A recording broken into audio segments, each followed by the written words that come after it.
পিরিজপুর জেলা নাজিরপুর থানার মুগারজর গ্রাম ও তার আশেপাশের বেশ কয়েকটি গ্রামে পরিত্যক্ত জমিকে ভাসমানভাবে চাষাবাদ করে তাক লাগিয়ে দিয়েছেন স্থানীয় কৃষকরা। প্লাবিত ও নিম্নভূমির এলাকা হওয়ার কারণে এই অঞ্চলের অধিকাংশ চাষযোগ্য জমি বছরের প্রায় অর্ধেক সময় পানির নিচে থাকে। ভাসমান সবজি চারা তৈরির প্রধান উপকরণ হল কচুরিপানা, দুলালিলতা, শ্যাওলা ও পেনা।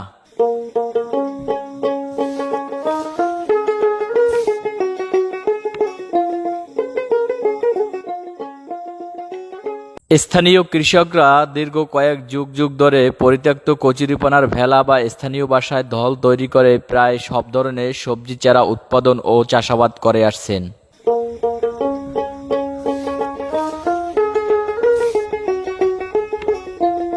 এখন ওই কি করতেছেন? লাউ চারায় লাথা দিচ্ছেন। এই লাথা দিতেছেন কি দিয়া?